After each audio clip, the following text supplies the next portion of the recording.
ये कहानी है लॉथरिक की, जो कि एक आखिरी उम्मीद है एज ऑफ फायर को जारी रखने की। और इस किंगडम पे राज करता है प्रिंस लॉथरिक, जिसको पैदा ही इसलिए किया गया था ताकि वो अगला लॉर्ड ऑफ सिंडर बन सके, यानी कि वक्त आने पर वो अपनी जान दांव पे लगा देगा, अपना बलिदान दे देगा ताकि द फर्स्ट फ्लेम कभी बुझ न जाए। और किसी कारणवश प्रिंस लॉथरिक पीछे हट जाता है। वो अब नहीं चाहता कि वो अगला लॉर्ड ऑफ सिंडर बने। धीरे धीरे करके समय नजदीक आता रहता है और आग के बुझने का वक्त आ जाता है, जिसके कारण बेल ऑफ अवेकनिंग बज जाती है।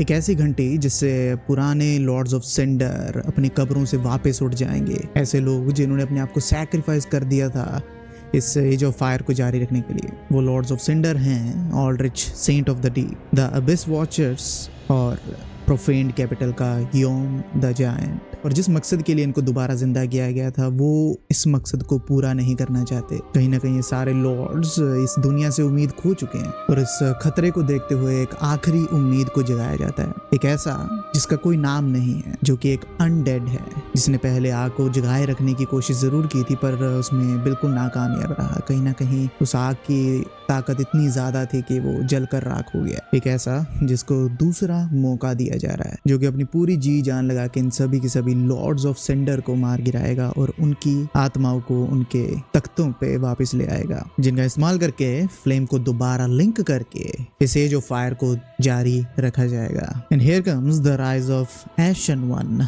The unkindled one, the chosen one. So ladies and gentlemen, welcome to Dark Souls 3.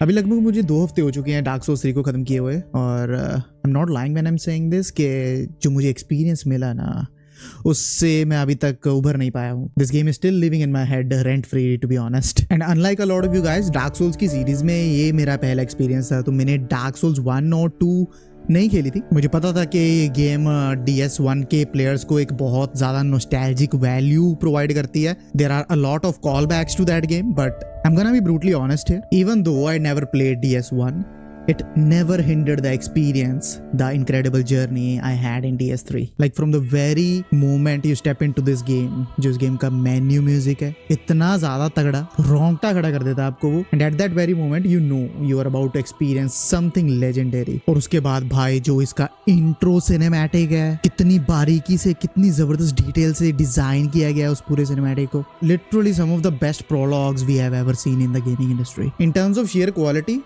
ये कहीं ना कहीं मेरे ख्याल में एल्डन रिंग के इंट्रो सिनेमैटिक को भी सरपास कर गया। और अपने कैरेक्टर को बनाने के बाद जब हम पहली बार सिमेट्री ऑफ ऐश में जन्म लेते हैं ना, I felt something, I felt connected. May be मैंने पुरानी फ्रॉम सॉफ्टवेयर गेम्स खेली हैं, मे बी शायद अगर आप पहली बार कोई फ्रॉम सॉफ्टवेयर गेम खेल रहे हो तो आपका एक्सपीरियंस ऐसा ना हो, बट इट फेल्ट लाइक के I have been here before. Of course उसके बाद थोड़े बहुत एनिमीज वगैरह मार के हमारी पहली जो बॉस फाइट होती है, यूडेक्स गंडेर मैं कहना चाहूंगा, और the moment you enter that boss arena, भाई क्या ऑरा बंदा कैरी कर रहा था। लाइक मुझे पता था कि भी हाँ ये बॉस है, बट कहीं ना कहीं मैं ट्राई कर रहा था इसको अवॉइड करने की।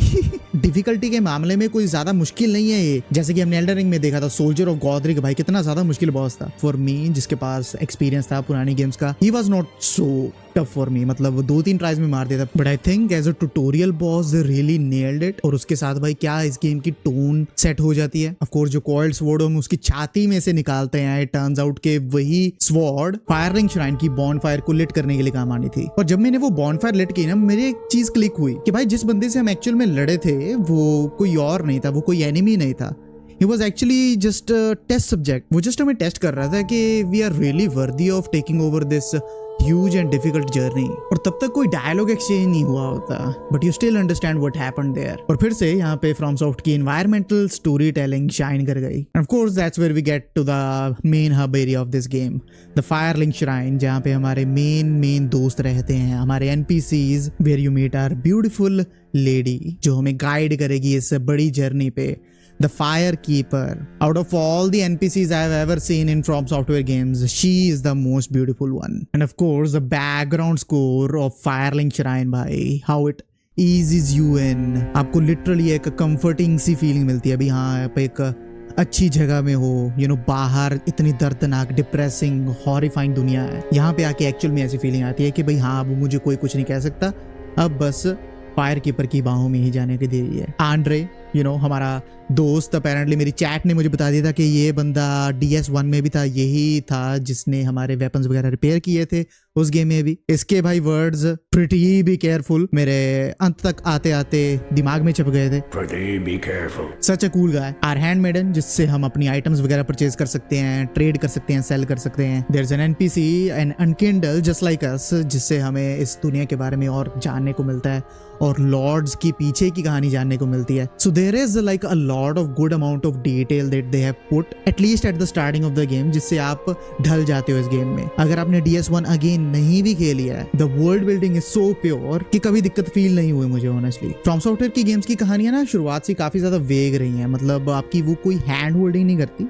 प्रॉपर हमें यहाँ पे सिनेमैटिक्स वगैरह नहीं दिखाए जाते जिससे हमें पता लग जाए कि भाई कहानी में एक्चुअल में चल क्या रहा है। हमें इस गेम में आइटम डिस्क्रिप्शंस वगैरह में जा जाके चीजें पढ़नी पड़ती हैं। एंड ट्रस्ट मी, मैं भी आप में से 90% लोगों की तरह ही खेलता हूँ गेम्स। मैं स्पेशली हर एक आइटम को पढ़ने नहीं बैठता। We people only rely on the visual, the stylized art and the immaculate environmental storytelling of these games. And the moment I stepped onto the high wall of Lothric of this game, I was stunned by how amazingly disturbing this whole place is. देख के ही पता लग जाता है कि भाई लॉथरिक है जो पहले एक बहुत ही तगड़ी जगह हुआ करती थी, पर उसके बाद ऑफ कोर्स ड्रैगन्स वगैरह ने हमला किया, फायर फेड होने लगी, अनडेड का जन्म हुआ और अब बिल्कुल chaos ही chaos है सब जगह। It clearly showcases the beginning of the end. And not only the high wall, like Arithal, the Boreal Valley region of this game is basically one of the most beautiful locations that From Software has ever created. पहली बार जब मैं वहां पे पहुंचा था, I was in awe. मेरा खड़ा हो गया था literally रोंगटा। मैं स्क्रीनशॉट पे स्क्रीनशॉट ले रहा था। Of course, Arithal जितना खूबसूरत है उतना खूबसूरत अंदर से है नहीं। It's basically being like corrupted by the main boss of that area, Pontiff Sullivan. और जब उसके नीचे आप पहुंचते हो रिथल डंजन में, that's basically like the worst place of this game. और मैं साला सोचता था कि ब्लडबोर्न हॉरर गेम है, मुझे नहीं पता था कि डार्क सोल्स भी उतनी ही ज्यादा डरावनी है। Irithyll dungeon is a fucking nightmare, crawling with these nightmarish jailers जिनको मारना कुछ ज्यादा मुश्किल नहीं है, but visually they are like so disturbing to see. और उसी जगह ने मुझे सबसे ज्यादा जंप स्केयर्स भी दिए भाई। लिटरली जो प्रिजनर्स को उस डंजन में बंद किया जाता था उनकी चीखें सुनाई देती हैं यहाँ पे।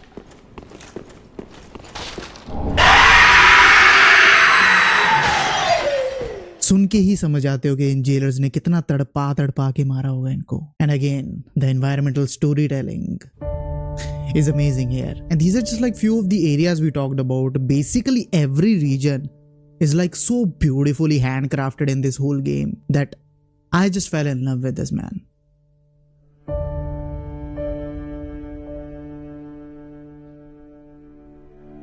I think that sense of unknowing के कहानी में एक्चुअल में चल क्या रहा है, it creates a lot of curiosity in players mind. और कहीं ना कहीं उस क्यूरियोसिटी के कारण आप ज्यादा एक्सप्लोर करते हो। और ये गेम लीनियर है, ये एल्डन रिंग की तरह ओपन वर्ल्ड गेम नहीं है, but the level design that Miyazaki created is so clever कि इस लीनियर वर्ल्ड में भी ना मैं खो सा गया। गेम का एक बहुत ही major section archdragon peak, इतना तगड़ा सेक्शन है वो, और उसको इन्होंने बिल्कुल ऑप्शनल रख दिया है कि भाई आपको प्रॉपर एक्सप्लोर करके एक इमोट लेना होगा और उस इमोट से ही वो सेक्शन खुलेगा। सो ऐसी चीजों के कारण चाहे आप पूरे अच्छे तरीके से किसी जगह को एक्सप्लोर कर भी लो, तब भी ऐसा लगता है कि भाई कुछ तो रह गया पीछे शायद। And through out the time player को एंगेज रखना, इमर्स रखना बहुत मुश्किल बात है इन चीजों में यार। ज्यादातर गेम्स में हम यार स्टोरी को मतलब स्पीड रन ही कर रहे होते हैं, मिशन बाय मिशन चल रहे होते हैं, बट फ्रॉम सॉफ्ट की गेम्स यहाँ पे कुछ अलग ही काम करती हैं यार। The overall game design is created in such a way कि आप कहते हो कि भाई अच्छा ये चीज इंटरेस्टिंग लग रही है, मैं यहाँ पे जाके देखता हूँ, वो नहीं ये भी अच्छा लग रहा है,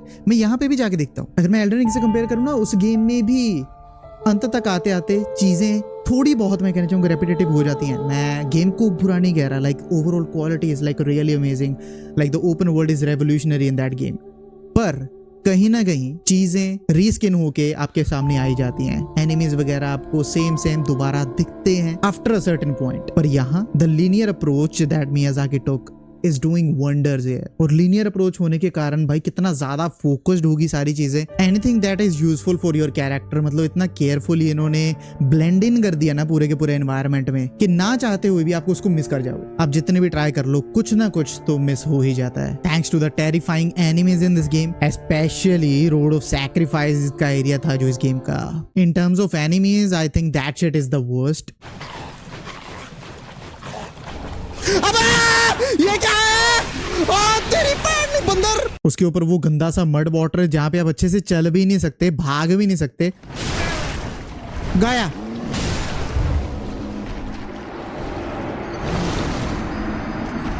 एटलीस्ट भाई एल्डन रिंग की केलेड में एनिमीज आपको भगा भगा के मारते थे, यहाँ पे तो भाई चला चला के मार रहे हैं। मैं साला स्टार बन रहा था भाई, मैंने एल्डन रिंग खत्म किया है, मेरे लिए तो ये गेम कुछ नहीं है। That area humbled me man. और ना चाहते भी आपको करना पड़ेगा क्योंकि वो एक मेन हिस्सा है, मेन एरिया है, उसी से गेम की आगे प्रोग्रेस होगी। There are literal chest in this game जिनको आपको एक बार चेक करना पड़ता है तलवार मार के कि भाई ये सच में कोई चेस्ट है या फिर गंदी चेस्ट है जो कि आपको निगलने को फिर रही है। और कहीं ना कहीं आप इस गेम के लेवल डिजाइन से ना इतना ज्यादा झेल जाते हो, कभी कभी इतना ज्यादा तड़प जाते हो ना कि आप ना चाहते हुए भी ना चेस्ट को बिना चेक किए खोल देते हो and you are done for.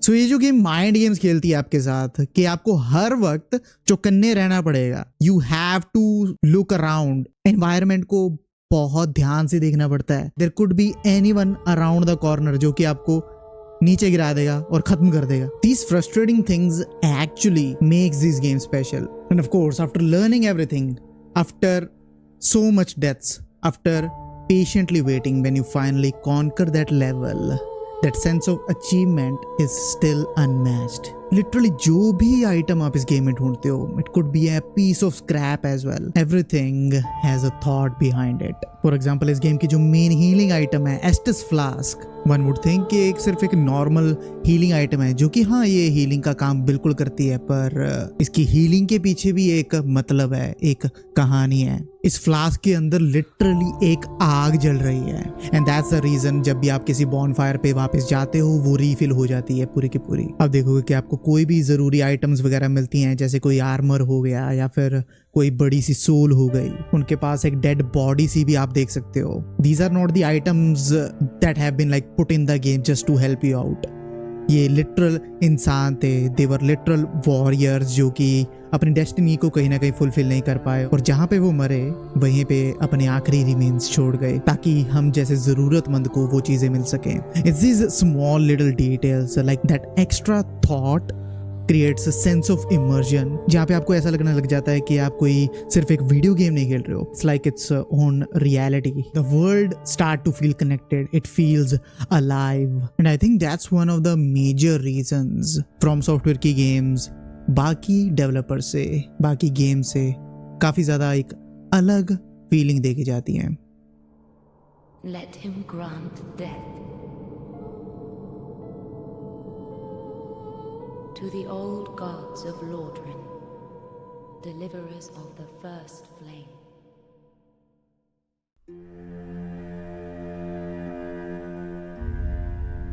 As a first time player, it's like really difficult to grasp everything in these type of games, इनकी atypical presentation storytelling। पहली बार में तो of course समझना बहुत मुश्किल होता है। पहली बार तो बिना कोई कहानी समझे ही आपको किसी गेम से प्यार हो गया, वो अपने आप में ही बहुत बड़ी अचीवमेंट है ओवरऑल गेम डिजाइन में, प्रेजेंटेशन में। But you tend to fall more for these games when you actually understand the lore behind every character, every item, every boss that you fought. And just like every from software game, इस game में भी बहुत सारे NPCs आपको देखने मिलेंगे through out the journey. बात करने के लिए बहुत कुछ है, अगर चाहूँ तो हर एक कैरेक्टर को लेके मैं उस पर घंटों बात कर सकता हूँ और ये वीडियो बहुत लंबा हो जाएगा। But I want to talk about someone that I think was really endearing. जितने भी मैंने फ्रॉम सॉफ्टवेयर की गेम्स खेली हैं उनमें से सबसे ज्यादा तगड़ा और अच्छा कैरेक्टर लगा and that's undoubtedly Siegward of Catarina. इतने ज्यादा तगड़ी ये दुनिया है, इतनी ज्यादा डिप्रेसिंग है, इतनी ज्यादा डार्क है, हर जगह बेसिकली हॉरर ही हॉरर है। एंड उनमें से एक ऐसा बंदा आता है जो कि कठिन से कठिन सिचुएशंस में भी हंस रहा है, खुश हो रहा है। This guy truly feels like a ray of hope. शुरुआत में तो मैं कहना चाहूंगा एक मुझे बुद्धू सा सिंपल सा आदमी लगा, जिसको खुद कुछ करना नहीं आता और दूसरों से काम करवाता रहता है. This lift only goes down, you see, and... well, that doesn't get me anywhere.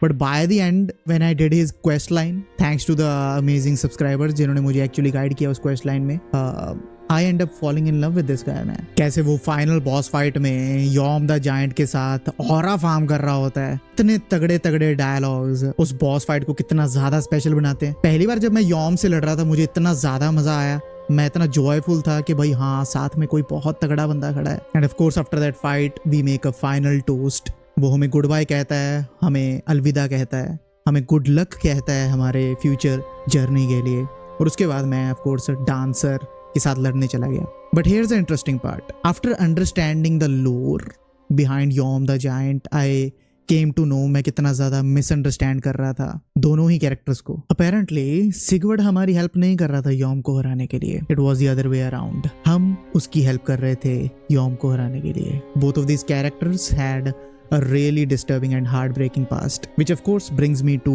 my favorite boss in terms of characterization in this game, Yom the Giant. और अगर आप में से कुछ लोगों ने इस गेम को नहीं खेला है तो अभी से आप वीडियो को छोड़ के जा सकते हैं, क्योंकि अब मैं प्रॉपर स्पॉयलर्स में घुसने वाला हूँ. Not with every boss but just with this one, because he is just so special, man. As the name indicates, Yom the Giant, वो एक जायंट तो था but unlike other giants he had a thinking power. वो सोच सकता था, वो समझ सकता था. He actually cared for other people. Basically एक जायंट के अंदर ह्यूमन इमोशंस डाल दो तो वो यॉम बन जाएगा. और उसी के साथ साथ वो एक बहुत अच्छा और काइंड हार्टेड लीडर भी था, जो कि अपने लोगों के लिए कुछ भी कर सकता था, कोई भी कुर्बानी दे सकता था. पर जो लोग उसको सामने से लॉर्ड कहते थे वही पीठ पीछे उसकी बुराइयां करते थे, कहीं ना कहीं यॉम से डरते थे. उस टाइम पे जायंट्स की इमेज ही ऐसी बन गई थी कि सिर्फ एक विनाशकारी जीवी है, उससे ज्यादा कुछ नहीं. तो लोगों के मन में अंदर ही अंदर कहीं ना कहीं डर था कि ये बंदा एक टाइम पे आके हमें धोखा दे देगा और शायद एक दिन ये हम सभी को मार देगा. और यॉम से ये देखा नहीं गया. Him being a amazing ruler, उसने अपने लोगों का विश्वास जीतने के लिए एक हथियार बनाया, द स्टॉर्म रूलर. और ये तगड़ा हथियार उसने अपने लोगों को दे दिया कि अगर कोई ऐसा दिन आया कि मैंने तुम लोगों को धोखा दिया तो इसी हथियार के साथ तुम लोग मुझे मार देना. उसी दौरान यॉम ने बहुत सारी लड़ाइयाँ लड़ी और सभी की सभी लड़ाइयाँ जीती भी. पर कहीं ना कहीं जो बड़ा थ्रेट था, जो बड़ी मुसीबत थी, वो कैपिटल के अंदर ही पनप रही थी. अपेरेंटली एक जादूगरनियों के ग्रुप ने एक बहुत ही विनाशकारी श्राप को जन्म दिया, द प्रोफेन्ड फ्लेम. एक ऐसी आग जो कभी बुझ नहीं सकती, और इसके कारण बहुत सारे लोग प्रोफेन्ड कैपिटल के मरते गए. और यॉम से ये चीज नहीं देखी गई. तो उसने डिसाइड किया कि वो लॉर्ड ऑफ सिंडर बनेगा, वो फायर को लिंक कर देगा और इस प्रोफेन्ड फ्लेम को खत्म कर देगा. और इस सेल्फलेस एक्ट के कारण कहीं ना कहीं जो लोग उस पर विश्वास नहीं करते थे, जो लोग उससे डरते थे, उनको वो गलत साबित कर पाएगा. And so he did. He linked the fire. Yom की कहानी अभी तक काफी ज्यादा दर्दनाक थी. One would think कि चलो एटलीस्ट जब मरा तो खुशी खुशी मर तो गया, but the fate had something else in mind. Apparently जब यॉम फायर लिंक कर रहा था, अपने आप को सैक्रिफाइस कर रहा था, एक बहुत ही बड़ा आग का गोला बरसा आसमान से और उसके कारण पूरा का पूरा प्रोफेन्ड कैपिटल जल गया. उसके अंदर के सारे लोग मर गए. और ये हुआ क्यों हमें नहीं पता, पर कहीं ना कहीं जो लोग उससे सच में डरते थे कि भाई हाँ ये एक दिन हमें धोखा दे देगा, ये हमारे विनाश का कारण बनेगा, दुख की बात यह है कि ना चाहते हुए भी उनकी बातें सच हो गई. और ये बात कहीं ना कहीं यॉम को पता भी नहीं लगती. पर जब बेल ऑफ अवेकनिंग चली, यॉम को दोबारा जिंदा होना पड़ा अपनी ग्रेव्स से फ्लेम को दोबारा लिंक करने के लिए. He came to knew the truth. उसको पता लग गया कि जिन लोगों की सुरक्षा के लिए उसने अपना इतना बड़ा बलिदान दे दिया था, वो सारा का सारा सैक्रिफाइस बिल्कुल जाया गया. दैट प्रोफेन्ड फ्लेम अभी भी जिंदा है और एज ऑफ फायर फिर से खत्म होती जा रही है. सोच के देखो उस इंसान पे क्या बीती होगी जिसने सारी उम्र अपने लोगों के लिए लगा दी और ना चाहते हुए भी वो उनको प्रोटेक्ट कर नहीं पाया.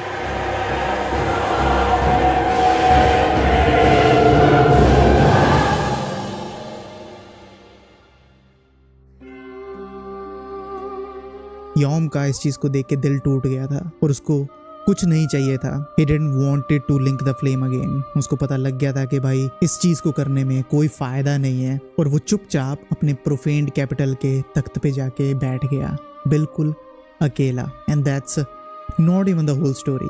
अपेरेंटली जब यॉम ने स्टॉर्म रूलर बनाया था, उसने एक नहीं 2 हथियार बनाए थे। एक हथियार उन लोगों को दिया जो उस पर विश्वास नहीं करते थे, और एक हथियार दिया था सिगवर्ड द कैटरीना को। उन सभी के सभी लोगों में से सिर्फ सिगवर्ड ही था जो यॉम पे सच्चे दिल से विश्वास करता था, जो कि उसका सच्चा दोस्त था। और यॉम ने एक उससे गारंटी ली थी, एक प्रॉमिस लिया था कि अगर मैं अपने लोगों की सुरक्षा नहीं कर पाया तो तुम ही हो जो मेरा अंत करोगे। So the Siegward that we were seeing, that we were thinking कि भाई क्या भोंदू सा बंदा है, हंसता रहता सारा टाइम या ज्यादा दिमाग नहीं लगाता। This whole time he was like carrying the burden of killing his friend, कि भाई टाइम नजदीक आ रहा है धीरे धीरे कि मुझे अपने दोस्त को मारना पड़ेगा, उसको मुक्ति देनी पड़ेगी। In fact he didn't wanted to kill him because he is his friend, but उसको मारना पड़ेगा because he has a promise to keep. क्या बीत रही होगी उस पे। सो उस हंसी के पीछे का दर्द इस लोर को जान के, इस कहानी को जान के अब समझ में आता है। Yom, old friend. I, Siegfried of the Knights of Katarina, have come to uphold my promise.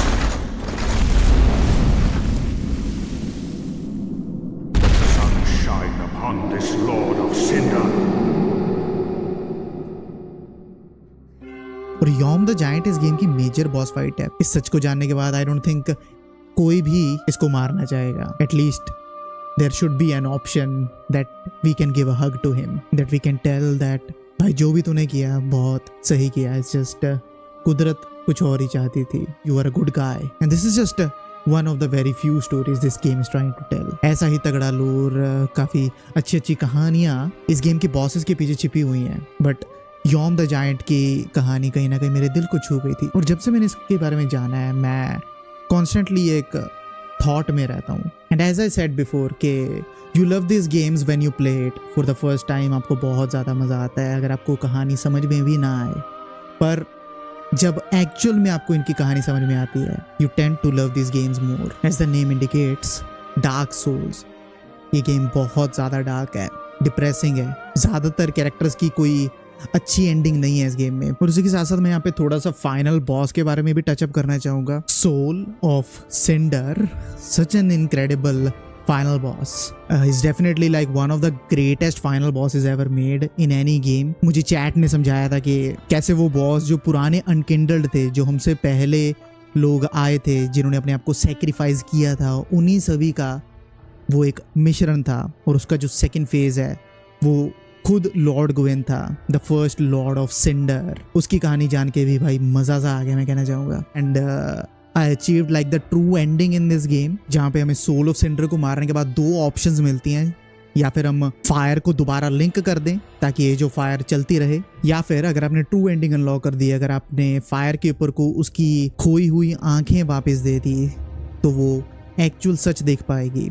वो देख पाएगी कि हाँ, इस काम को करके, फायर को दोबारा लिंक करके कुछ हम अचीव नहीं कर रहे हैं, we are just delaying the inevitable. आग कितनी भी बड़ी क्यों ना हो, एक ना एक दिन वो बुझ ही जाएगी। कोई इंसान कितना भी ताकतवर क्यों ना हो, एक दिन ऐसा इंसान जरूर आएगा जो उसका विनाश कर देगा। And that's like the overall theme of the game. It just teaches you to move on. जरूरी नहीं है कि जो चीज़ आप बार बार कर रहे हो वो सही है, कभी कभी हमें कुछ अलग करना पड़ता है एक ग्रेटर गुड के लिए। ये एक ऐसा थीम है जिसको आप रियल लाइफ के साथ रिलेट कर सकते हो यार। मतलब आज के टाइम पे ह्यूमैनिटी जिंदा है, आज हमारी सिविलाइजेशन है, मे बी कल कोई और हमसे तगड़ा आएगा और यहाँ पे रहने लग जाएगा। तो ये साइकिल कभी ना कभी तो ब्रेक होगा ही। मे बी जो AI पे आज पूरी की पूरी इंडस्ट्री लगी हुई है, वही हमारे विनाश का कारण बन जाए। तो बैक टू द टॉपिक, जिस टास्क के लिए हमने इस जर्नी को शुरू किया था वो हम पूरी नहीं करते कहीं ना कहीं। Instead of linking the flame, हम उस आग को सच में बुझा देते हैं और एज ऑफ डार्क सर पे आ जाती है। And in my personal opinion ending यार काफी ज्यादा होपफुल भी है। अगर हम फायर कीपर के डायलॉग्स ध्यान से सुने, वी डू हियर कि एज ऑफ फायर एक दिन फिर से वापस आएगी, पर वो कब होगा वो हमें नहीं पता। पर वो दिन जब भी आएगा आई थिंक हमें डार्क सोल्स 4 मिल जाएगी, which I would really love to play. खैर ये तो हमने काफी सीरियस टॉपिक छेड़ लिया। हमने गेम की स्टोरी के बारे में, थोड़ा सा लोर के बारे में जाना और ओवरऑल गेम डिजाइन के बारे में जाना। You know the main cake of course the game play, उसके बारे में भी हम थोड़ी सी बात कर लेते हैं। I don't have to explain much here to be honest, it's a Souls game, you know how it goes. We have to make the character अपने हिसाब से, अपने प्ले स्टाइल के हिसाब से आप शुरुआती कैरेक्टर चूज कर सकते हो और उसके बाद आप उसको लेवल अप कर सकते हो। And even though it's linear game, there was a sheer amount of depth in the gameplay. बहुत सारी तगड़ी तगड़ी तरह तरह की बिल्ड्स हैं, मैजिक बिल्ड्स होगी, डेक्स बिल्ड्स होगी, स्ट्रेंथ बिल्ड्स होगी। मैं पर्सनली डेक्स बिल्ड्स वाला ही बंदा हूँ यार। मुझे वो स्टार्टिंग में क्या, वो श्राइन के पास जो NPC है उसको मार के उसकी ऊंची कटाना मिल गई थी, तो बेसिकली 90% ऑफ द गेम मैंने उसी से कंप्लीट कर दी थी। काफ़ी ओपी वेपन है वो ऑनेस्टली। और उसके बाद ऑफ कोर्स आंड्रे के पास जाके आप वेपन को जितना चाहे अपग्रेड कर सकते हो। +10 मेरे प्ले थ्रू के हिसाब से वो मैक्स था, और वेपन को इन्फ्यूज़ भी कर सकते हैं आपकी बिल्ड के हिसाब से। मैं पर्सनली शार्प जेम यूज़ कर रहा था डेक्स बिल्ड के लिए, वही काम आता है, अच्छी स्केलिंग मिल जाती है वहाँ पे। एंड आई वुड इवन से कि एल्डन रिंग के कंपैरिजन में इसका कॉम्बैट थोड़ा सा स्लो था। I am not saying it in a bad way. Elden Ring का काफ़ी ज़्यादा फास्ट पेस था कॉम्बैट, इसका स्लो था, काफ़ी ज़्यादा इंटेंशनल था, फोकस्ड था। Basically I want to say that you have more time to react. तो कहीं ना कहीं मुझे पर्सनली डॉज करने में इतनी प्रॉब्लम नहीं आई। एंड ओवरऑल गेम में मैं कहना चाहूँगा इतना ज़्यादा रेज नहीं किया मैंने जितना सोचा था, but the abyss watchers literally almost made me quit this game. इतना ज़्यादा तगड़ा boss, out of all the gang boss fights I have ever played, जहाँ पे हमें एक से ज़्यादा एनिमीज देखने को मिलते हैं, this was the best one, because this fight actually feels fair, जहाँ पे आपको किक बैक करने का एक प्रॉपर चांस जरूर मिलता है। तो काफ़ी मज़ेदार बॉस फाइट है। मुझे सबसे ज़्यादा टाइम इसी बॉस फाइट पे लगा था, क्योंकि मैं कहीं ना कहीं ऐसे ही चला गया था उस बॉस फाइट में। मुझे लगा कि हाँ मैंने एक्सप्लोर कर लिया है, but then I came to know जो उससे पिछला एरिया था रोड ऑफ सैक्रिफाइसेस, उसमें मैं इतना ज़्यादा भागा था कि मैंने बहुत सारी चीज़ें स्किप कर दी थी। तो उसके कारण मैं काफ़ी ज़्यादा अंडर लेवल्ड पहुँचा था उस बॉस फाइट में, बट बाद में मैंने कहीं ना कहीं कैचअप कर लिया था। I am not gonna lie, मैं नेमलेस किंग को लेके काफ़ी ज़्यादा डरा हुआ था। मैंने उसका नाम बहुत बारी सुना था, सोल्सबोर्न कम्युनिटी में कहते हैं कि ये like basically one of the hardest bosses ever है। तो उसको मैंने काफ़ी जल्दी मार दिया था, लाइक 1 घंटा लगा उसको मारने में। मैं फ्लेक्स नहीं कर रहा हूँ, जस्ट शायद मर गया, पता नहीं, शायद मेरा कोई तुक्का वक्का लग गया होगा। ऑफ कोर्स इस गेम की लिनियरिटी के कारण ना बॉस फाइट्स में you can not bullshit your way through, तो you can only upgrade your character up to a certain point. क्योंकि ऐसा नहीं है कि एल्डन रिंग की तरह आपके लिए पूरा का पूरा वर्ल्ड है जो खुला छोड़ दिया है, जितना मर्जी एक्सप्लोर करके आप मेन बॉस को आगे मार सकते हो, उसको ओवर पावर कर सकते हो। ऐसा कुछ यहाँ पे नहीं है। एक टाइम पे कुछ सेक्शंस ही होते हैं जो खुले होते हैं, और उन्हीं में आपको प्रॉपर एक्सप्लोर करके मेन बॉस तक पहुंचना पड़ता है। सो एट द एंड अगर बॉस मुश्किल है तो वो मुश्किल ही आपको प्रॉपर स्किल डेवलप करके, प्रॉपर पेशेंस रख के, बार बार मर के ही उसको मारना पड़ेगा। ऑफ कोर्स DLC अभी इसका बाकी है, I will play it, I just don't know when, वो जल्दी ही कभी भी हो सकता है आने वाले टाइम में। And of course from software की गेम्स की बात हो रही है तो साउंड ट्रैक को मेंशन किए बिना मैं इस रिव्यू को एंड नहीं कर सकता। Honestly it's like really sad कि Yuka Kitamura, the composer, the main musician behind all the soundtrack of Dark Souls series, Elden Ring, Sekiro Shadows Die Twice and Bloodborne has left the company, because every soundtrack in this game, every OST is mesmerizing to hear man. इस game की boss fights बहुत exhilarating है, बहुत ज़्यादा intense feel होती हैं, और उसका बहुत बड़ा श्रेय इसके म्यूजिक को ही जाना चाहिए। That's the thing which makes this boss fight so epic। और अगर आपने मेरी पर्सनल फेवरेट लिस्ट जाननी है इस गेम के OSTs में, तो कोई स्क्रीन पे दिख ही रहे होंगे। आपके कौन कौन से फेवरेट म्यूजिक्स हैं, OSTs हैं, वो मुझे कमेंट्स में ज़रूर बताना। एंड ऑफ कोर्स इतनी ज़्यादा तारीफ करने के बाद यू माइट बी वंडरिंग, अगर आपने गेम नहीं खेली है तो यू माइट बी वंडरिंग कि भाई इस गेम में कोई कमी है या फिर नहीं। I don't think so honestly. मुझे लाइक कमी, this game blue me away in every aspect. Even अगर मैं कहूँ तो ये एल्डन रिंग से भी कहीं ज़्यादा बेहतर है ये गेम। कहीं ना कहीं एल्डन रिंग इसी गेम के DNA पे चलती है। A lot of what Elden Ring is, Dark Souls already had achieved in its prime. Now it just comes down to personal preference कि आपको कैसी गेम्स पसंद है। आपको लीनियर गेम्स अच्छी लगती हैं, फिर ओपन वर्ल्ड गेम्स अच्छी लगती हैं ज़्यादा। तो अगर आपको ओपन वर्ल्ड गेम्स अच्छी लगती हैं ज़्यादा तो आई वुड प्रिज्यूम कि आपको एल्डन रिंग ज़्यादा पसंद आएगी इससे, but because I am lover of linear and more focused games, मुझे डार्क सोल्स 3 ज़्यादा पसंद आई। एंड इट्स ओके, सभी के अपने अपने अलग ओपिनियंस होते हैं, सो इट्स टोटली फाइन। और फिर भी अगर मुझे कोई कमी निकालनी हो, the only worst point about Dark Souls 3 is के there is no way I can experience this game for the first time ever again.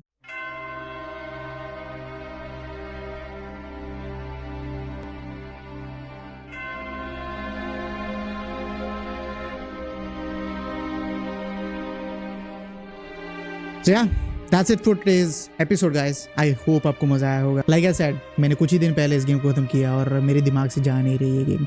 अभी भी DLC रहता है, तो मेरे ख्याल में DLC के बाद तो और ज़्यादा प्यार हो जाए। DLC के बारे में मैंने बहुत अच्छी बातें सुनी है एंड ऑफ कोर्स काफ़ी तगड़ी हॉरर स्टोरीज भी सुनी है, तो देखते हैं क्या होगा। एंड ऑफ कोर्स मैंने सारी की सारी गेम अपनी main channel shadow strike gaming पे खेली थी, तो आपको पूरी की पूरी प्लेलिस्ट का लिंक यहाँ पे मिल जाएगा। सो if you enjoy watching game play videos तो आप मेरी प्लेलिस्ट डार्क सोल्स 3 को एंजॉय कर सकते हो। एंड अगर आपका मन हुआ तो सब्सक्राइब भी डेफिनेटली कर देना। And just to mention, recently इस चैनल के 3000 घंटे वॉच टाइम पूरा हो चुका है, तो उसके कारण मेरा हाइप का बटन भी अनलॉक हो चुका है। So if you want this video to reach more audience तो हाइप ज़रूर करना इस वीडियो को। अगर आपको ये एपिसोड पसंद आया, ये वीडियो पसंद आई, ये रिव्यू पसंद आया, अगर आपको मेरे ओपिनियंस थॉट्स अच्छे लगे तो लाइक कर देना एंड कमेंट ज़रूर करके बताना आपने क्या क्या एक्सपीरियंस किया इस गेम में,